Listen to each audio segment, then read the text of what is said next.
gente dá continuidade à série de entrevistas da Rádio Dourado com os candidatos ao governo de São Paulo.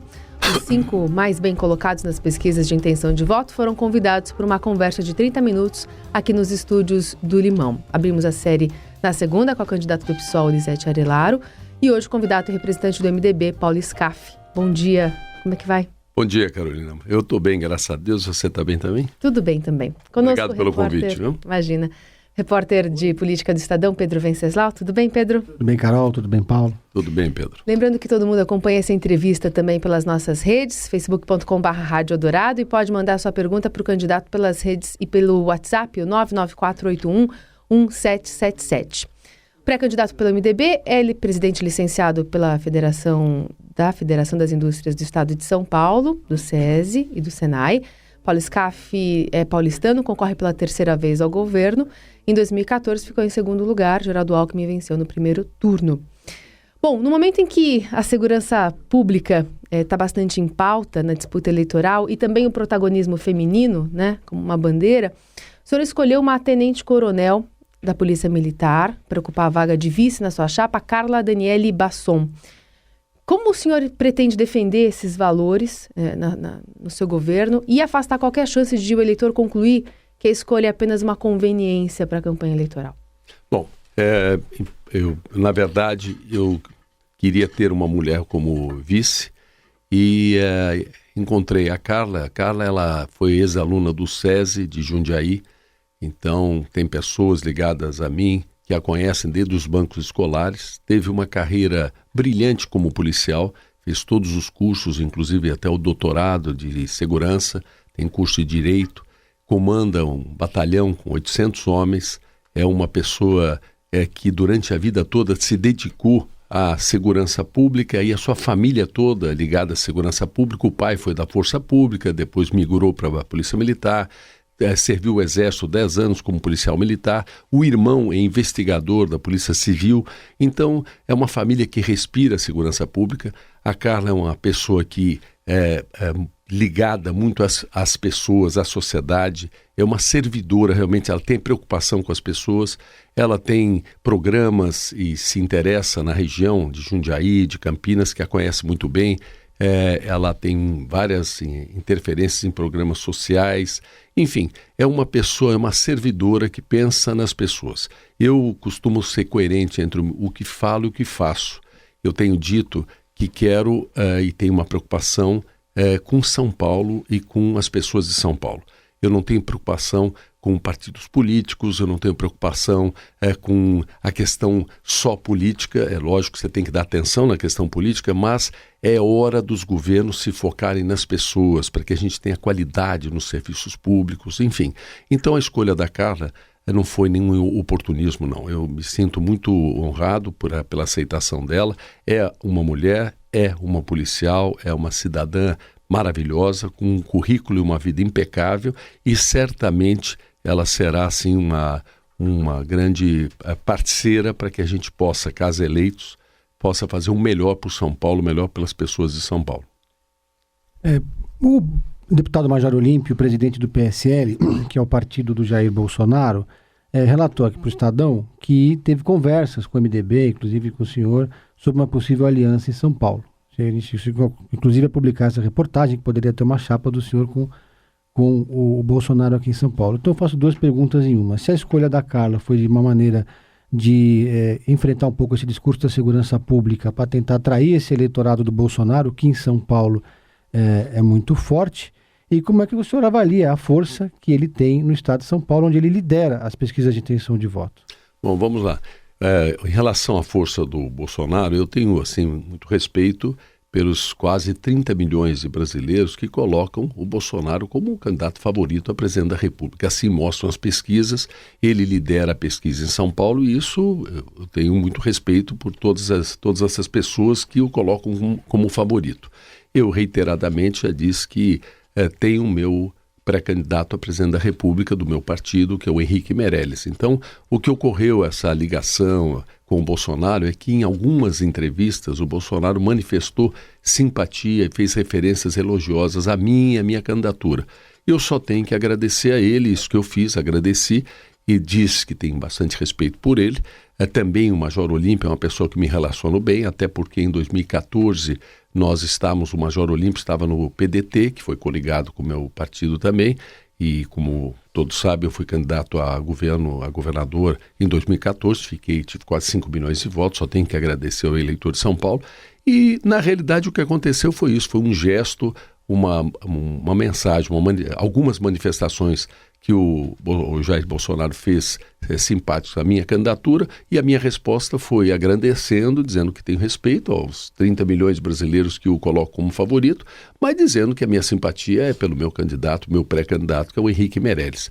Então, e nada tem a ver a escolha da vice, a tenente-coronel Carla, com o Olímpio, né, com o Bolsonaro. Na realidade, são coisas totalmente distintas, nada tem a ver uma coisa com outra. Como o senhor está prevendo essa disputa com a rivalização, especialmente na liderança das pesquisas com o pré-candidato Dória? Vamos ter no currículo uma experiência como empresário, uma diferença não muito grande nas pesquisas. O que fará o eleitor votar no senhor e não nele, levando em conta que é, de novo, uma disputa com o PSDB? Né? Na realidade, a última pesquisa Ibope, ela mostra um empate no primeiro turno e mostra eu estando na frente em todos os cenários do segundo turno, contra ele e contra todos os demais candidatos. Na realidade, eu creio que são histórias diferentes. Eu fui candidato, eu nunca tive padrinhos políticos, entrei em 2010, me filiei a um partido político para entrar na política, para tentar ajudar a fazer de forma diferente. Eu estava de fora a vida toda, sempre reclamando dos políticos. E resolvi em 2010, falei, eu vou me filiar, vou me candidatar e tentar ajudar. Na realidade era desconhecido, não tinha padrinhos, nem pai, nem parentes, nem amigos, nem tios, nem primos na política, enfim. Entrei e saí bem, até saí com mais que 1 milhão de votos. A gente fala 1 milhão e tantos mil votos, são 18 estádios de futebol entupidos de gente desses grandes modernos, enfim. Em 2014 fui candidato a governador. Em 2014 novamente fui candidato a governador, aí quase 5 milhões de votos, aí viraram quase 80 estádios de futebol, enfim. E só tenho a agradecer, mais uma vez também sem padrinhos e por minha conta, eu fui construindo. O que eu quero mostrar é que eu fui construindo em 2010, 2014, agora em 2018 sou pré-candidato a governador, construindo uma candidatura, quer dizer, tenho vontade de ser governador para tentar levar minha experiência empreendedora, empresarial, minha experiência como presidente do SESI, do SENAI, que pude fazer uma grande revolução na educação, na formação profissional. E a grande diferença, eu creio, entre o candidato PSDB e o meu caso, que eu fui construindo esta candidatura com base sólida, sem padrinhos, diferente. Ele teve um padrinho, eu não, e inclusive não tratou muito bem o padrinho dele, mas enfim, isso é outra coisa. E também eu quero dizer que ao longo desses anos eu tenho realizações concretas em vários cantos aí, se você pegar em São Paulo, no interior, na Baixada Santista, em todos os locais, tem escolas do SESI, do SENAI, postos do SEBRAE, atividades culturais, esportivas, enfim, efetivamente eu fui testado em relação ao meu espírito público e em relação a fazer as coisas. Eu acho que bem diferente do candidato PSDB, e não se coloca como não político, mas na realidade ele entrou na política, foi eleito prefeito, viajou a maior parte do tempo, renunciou no final, de novo é candidato. É uma história diferente, é uma história, ele ainda não se firmou, não mostrou para o que veio. No meu caso, eu venho construindo isso com muita cautela, mas a análise e o julgamento deve ficar para o eleitor. Eu só estou fazendo como comentário isso, tenho muito respeito a todos os meus adversários, até porque nós não estamos, todos que se dispõem a estar na política, a serem candidatos, merecem respeito, e tudo isso passa um período eleitoral e depois aquele que ganha. Se eu for eleito governador, serei governador de todas as pessoas e quero união para o bem de São Paulo. Então, apenas como comentário, nós temos histórias diferentes, tanto na política como também, assim, em termos de realizações concretas na capital e no interior. O Sistema S, ele é mantido com recursos públicos. E o senhor é o principal protagonista das propagandas do Sistema S, da Fiesp, do Senai, do SESI. Está sempre presente a sua imagem ali. E nos vídeos institucionais também. Isso não é uma promoção pessoal, uma vez que o senhor é pré-candidato e está na política, não é a primeira campanha que disputa, o senhor não estaria, de certa forma, usando recursos públicos do SESI para se promover visando a campanha eleitoral? Como é que o senhor trata essa questão? Não é. Eu quero lembrar o seguinte, como é que começou essa história? Primeiro, esse ano, que é um ano eleitoral, eu estive completamente fora, dentro das regras do TCU e das regras do Senai, do SESI, do Nacional, dentro das normas, das regras. Eu poderia, sim, como um dirigente do sistema, como qualquer um outro dirigente ou qualquer funcionário, até o mês de abril participar. Eu, espontaneamente, desde o dia 1º de janeiro, por ser um ano eleitoral e como tinha intenção de me candidatar, eu espontaneamente saí, não participei de nenhuma campanha, de nada, nem por vídeos, nem por televisão, nem por nada. Mas essa história dessas aparições começaram muito antes de eu me filiar a um partido político. Lá para, salvo engano, 2007 ou 2008, ainda não tinha nem filiação partidária, muito menos pensava em ser candidato a alguma coisa. Quando assumi a presidência do SESI, do Senai, nós tínhamos um problema. As pesquisas mostravam que a população pensava que o SESI e Senai era coisa da prefeitura, era coisa do governo estadual, do governo federal. Havia um desconhecimento que SESI e Senai eram serviços da indústria, ligados à Fiesp, ligados à indústria. E aí, na época, a agência de publicidade falou, olha, é muito importante que você, como presidente da Fiesp, que representa a indústria, é importante que você assine os comerciais. E eu não tinha nem filiação partidária, não tinha nada a ver com política lá atrás. E também é importante a gente pôr a marca da Fiesp junto com o SESI, da Fiesp junto com o Senai, para linkar o SESI, o Senai e a indústria. Pois bem, assim foi feito e por essa razão que eu comecei a participar dessas propagandas e realmente deu certo, porque deu credibilidade e passou a ser uma regra. Nós nunca contratamos atores. Sempre foi a presença do presidente, é o presidente verdadeiro, os diretores verdadeiros, professores, alunos, pais e alunos. Todos aqueles que aparecem nas peças publicitárias são verdadeiros. E, na verdade, se faz hoje uma pesquisa que deu certo. Aquilo que se Mas isso tornou o senhor mais conhecido. E isso acabou ajudando na campanha. Não? E deu certo, porque fazendo uma pesquisa hoje, depois desses anos, o SESI e o Senai é de conhecimento público da sociedade, que são serviços da indústria, são serviços de qualidade da indústria. Quanto à questão de um presidente aparecer, isso é muito normal, um presidente não tem que se esconder. Se você tem, por exemplo, bom trabalho, tudo dentro das normas, aprovado pelos conselhos, dentro das normas do TCU, dentro da lei, e um presidente que é o porta-voz de uma entidade como o SESI, do Senai, não há nenhum problema não. Nós contamos de boca cheia que o SESI, o Senai, que é a indústria, inaugurou no estado de São Paulo 120 escolas do SESI de primeiro mundo, dezenas de escolas do Senai, que nós temos atividades na área de esporte, apoiando esportes, atletas de rendimento, como, por exemplo, a primeira nadadora, medalha de ouro brasileira, a Etienne Medeiros, que foi para Budapeste, trouxe uma medalha de ouro pela primeira vez na história do Brasil. Isso é motivo de muito orgulho.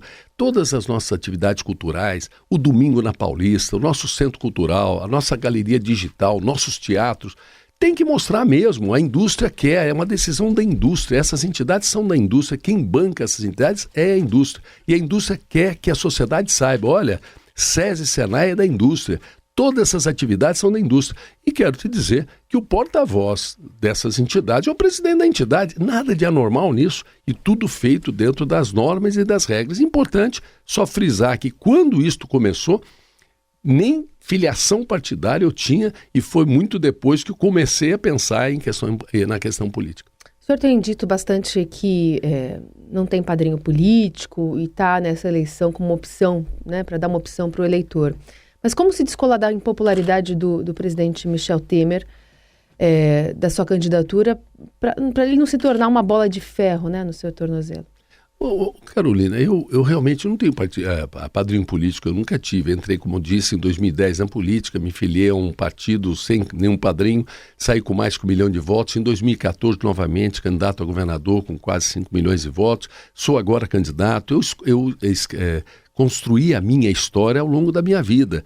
Eu presido entidades que são as maiores do mundo, com realizações concretas e reconhecidas. Enfim, na realidade eu tenho a minha história e as outras pessoas têm cada um a sua história. A minha história nada tem a ver com a história das outras pessoas. Aliás, sou o pré-candidato atualmente a governador. Vou me transformar em candidato, estarei lá na urna eletrônica no dia 7 de outubro, como sempre reiteradamente falei, quando falavam, vai ser candidato, não vai ser candidato, vai ser candidato a senador, sempre falei, e com muita coerência, tudo que eu falei, o tempo mostra que é verdadeiro, e se for eleito governador, eu serei o governador de São Paulo, ninguém mais. E aí, inclusive, as pessoas que me acompanham ao longo da minha vida sabem muito bem que eu tenho uma personalidade forte, eu assumo a responsabilidade e quero, inclusive, nessa fase, tive muita dificuldade com coligações, porque as coligações partidárias todas vêm com pedidos, favores, cargos, pedidos de cargos. Então, nessas negociações com os partidos, eu não abri mão de nada. Eu quero começar montando um governo que seja o melhor governo para São Paulo, com pessoas decentes, honestas, competentes. Eu quero montar o melhor governo que São Paulo já viu. Muita gente me pergunta, Scaff, você acha que dá para levar a qualidade do SES, do Senai para a escola pública? Scaff, você acha que dá para acertar a segurança pública? Dá para acertar a saúde? Dá para acelerar os investimentos no metrô, na infraestrutura? Eu tenho certeza que tudo isso é possível, mas desde que você monte uma equipe competente. Esse negócio desse troca-troca na hora das coligações, de chegar um partido e pedir uma porção de cargos, aí um candidato, meus adversários concordam, aí o outro candidato dá mais cargo, aí o partido vira de um lado para o outro, de uma semana para a outra. Você observa coisas muito erradas. Você observa que, apesar da gravidade da segurança pública, você tem política e polícia misturada. Você tem partidos políticos. Né? Você tem? A sua vice é policial. Não, acho que você não entendeu. Eu estou falando misturar, é tipo assim, partido político mandar na polícia. Eu não estou falando de você ter uma policial. Ela é uma cidadã, uma policial, tem um currículo impecável e é vice. Ok, não há problema. O Major Olímpico, você dizia há pouco, ser um deputado. Eu estou dizendo de interferência na polícia civil. Que Onde acontece isso? Na polícia... Aonde? Poxa, Pedro, isso está nos jornais. Aqui até negociação há pouco tempo, quando foi amplamente divulgado em relação ao PP, que estava com um dos pré-candidatos, que são um dos meus adversários, que passou para o candidato PSDB, e o que saiu amplamente na mídia, que estava se negociando a área da segurança pública, a polícia. A polícia civil é uma polícia investigativa, é uma polícia que está sem atenção nenhuma, está desequipada, falta gente, as delegacias estão mal instaladas. Eu, como governador, vou dar uma super atenção à Polícia Civil. A Polícia Civil é fundamental, é uma polícia investigativa, é uma polícia judiciária. Ela tem que estar bem equipada, ela tem que estar com tecnologia de ponta. Nossas delegacias têm que respeitar o cidadão que precisa ser atendido, precisa ter instalações próprias.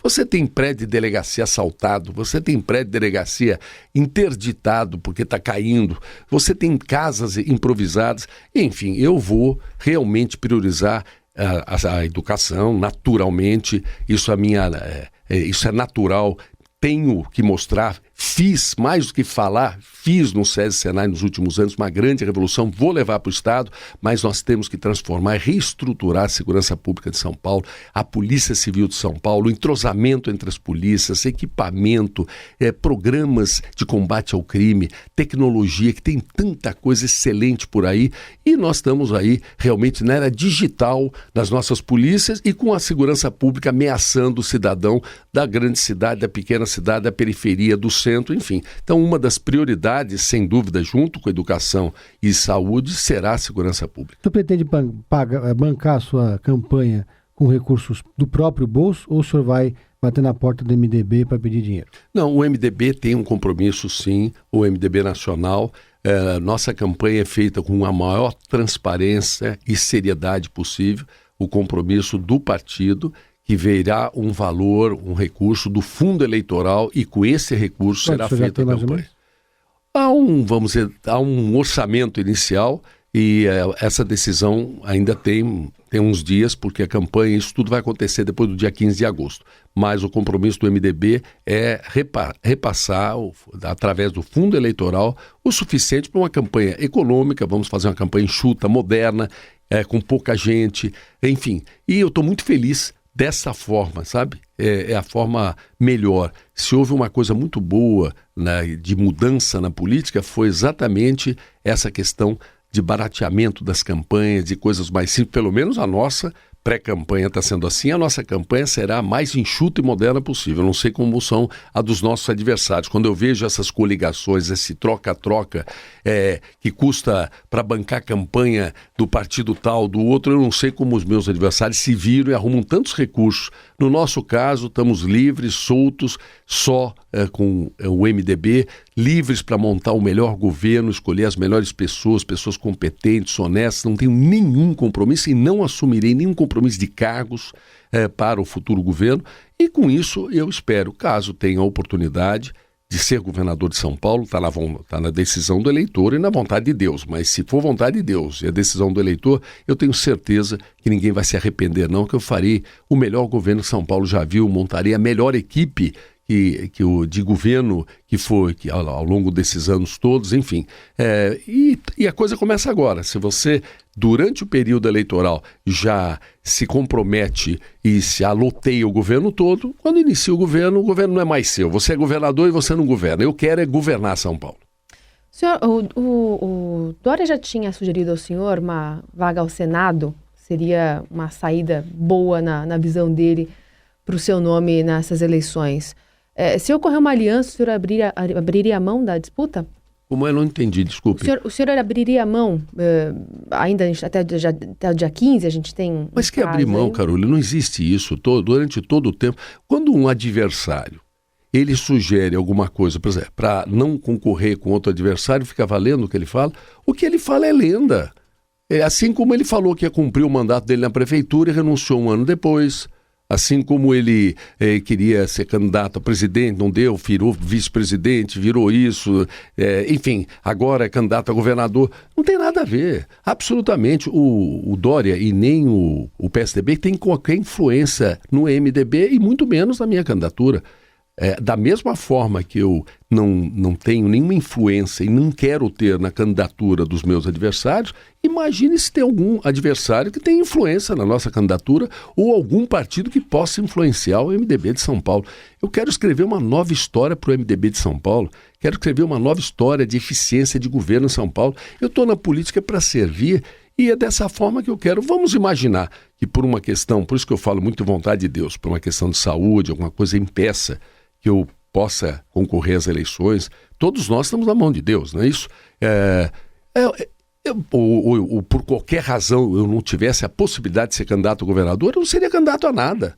Eu não estou na política para... cogitou então ao Senado? Eu não estou na política para barganhar cargo. Eu fui em 2010 candidato a quê? A governador de São Paulo. Em 2014 candidato a quê? A governador de São Paulo. E agora eu sou o quê? Pré-candidato a governador de São Paulo. Diferente de outros que entraram, ganharam uma eleição de prefeito, largaram um ano depois. Partidos diferentes, enfim, né? É coisa muito diferente. Você mudou muito de partido, cada eleição por um partido diferente. Não, você está enganado. PSB? Em 2014 foi no mesmo partido, não é? Mudou muito de partido. Tiveram dois partidos. Eu iniciei pelo PSB, em 2014 foi pelo PMDB e agora pelo MDB. Mudou de nome o partido, mas o partido é o mesmo, né? E é o mesmo que 2014. Agora, o senhor está no MDB agora, que é o partido do Eduardo Cunha, que está preso. É o partido do Sérgio Cabral, que está preso. É o partido do Henrique Eduardo Alves, que estava preso até há pouco tempo. Todos esses que eu citei continuam no partido. O MDB não abriu nenhum processo interno, não instalou conselho de ética, não fez absolutamente nada, porque aparentemente convive bem com esses políticos que estão presos.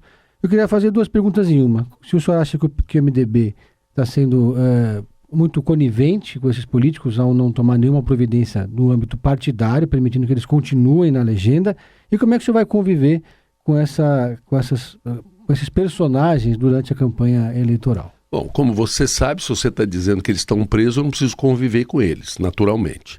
Nos discursos, na narrativa. Né? E da mesma forma, todos os demais partidos também têm seus atores presos. Então, certamente o eleitor de São Paulo vai distinguir o partido, as histórias partidárias, que estão todos os partidos com imagem péssima, a classe política está com imagem péssima, e quando vai escolher um candidato a governador de São Paulo, certamente vai olhar o candidato.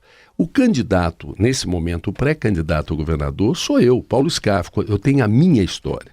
eu vou me transformar em candidato de acordo com a lei eleitoral no momento certo, e quem será o candidato, quem estará na urna eletrônica lá no dia da eleição, serei eu.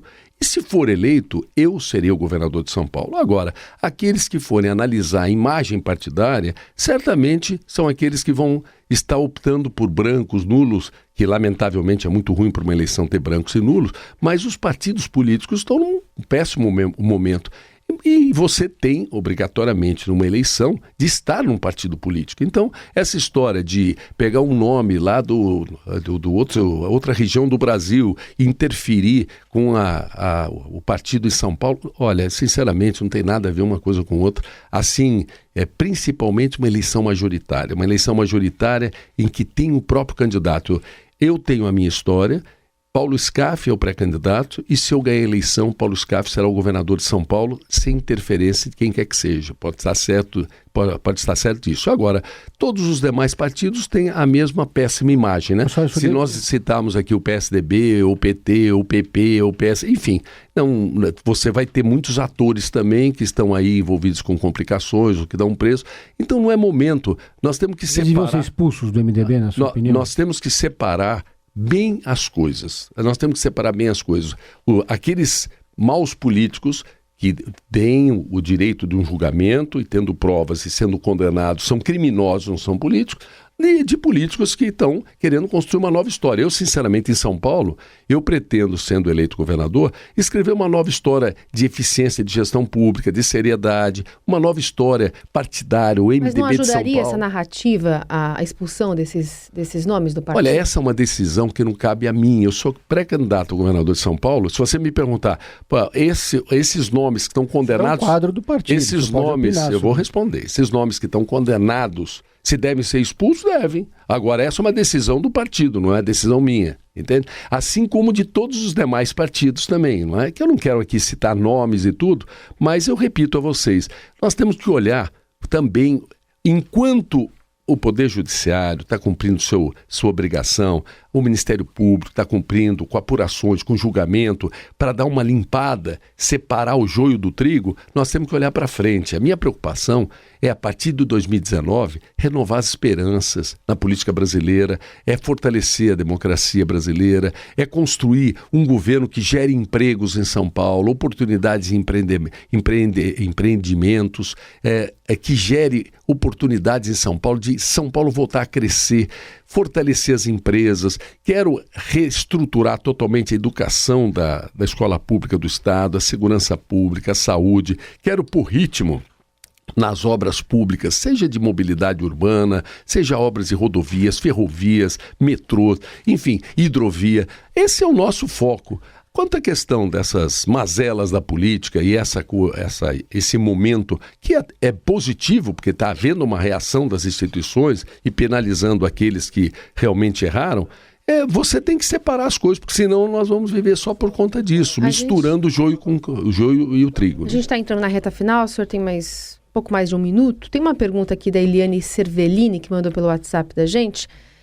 Pergunta se seu cargo na Fiesp é vitalício e não seria mais democrático haver uma mudança no poder. Eliane, não é vitalício não, e pelo contrário, a cada 4 anos tem eleições, a Fiesp é uma entidade da indústria, é uma decisão da indústria, do colegiado da indústria, e de escolher o seu presidente. Eu não sei se você participa da indústria, se você participar, você terá voto também lá. E fui com muito orgulho um candidato de oposição, fui eleito pela primeira vez com 60% dos votos e reeleito quase de forma unânime com 97%, 98% dos votos. Isso é reconhecimento de seriedade, de trabalho, de realização. Me orgulho muito disso, uma entidade como a Fiesp, eu ter sido reeleito. É uma prova de um bom resultado de trabalho. Só tenho que agradecer a confiança que a indústria de São Paulo deposita em mim. Da mesma forma, como presidente da Fiesp, com as realizações do SESI, do SENAI, que são reconhecidas nacionalmente e internacionalmente. Aliás, é isso que eu quero levar para o governo de São Paulo. O governo de São Paulo tem que ser um exemplo a ser seguido, não só por outros estados brasileiros, mas também por outros países do mundo. O senhor vai disputar mais uma vez? Não. O cargo de presidente? Não é minha intenção, até porque o que eu espero, viu, Carolina, é ser eleito governador de São Paulo e a partir do ano que vem ser o governador desse estado para fazer um trabalho, levar toda a minha experiência empreendedora, minha experiência de geração de empregos, minha experiência de educação, de formação profissional, minha experiência de administração, de realização para o governo do Estado de São Paulo. Fazer com que São Paulo volte a brilhar, volte a crescer, tenha escolas de qualidade, dê oportunidade a milhões de crianças. Nós temos nas escolas públicas do Estado 3.800.000 alunos. A mesma oportunidade que nós demos a todos os alunos do SESI, eu quero dar agora a todos os jovens de São Paulo, se Deus permitir e se for da decisão e da vontade do eleitor de São Paulo. Agradecemos a participação do pré-candidato pelo MDB, Paulo Scaff, hoje aqui no estúdio.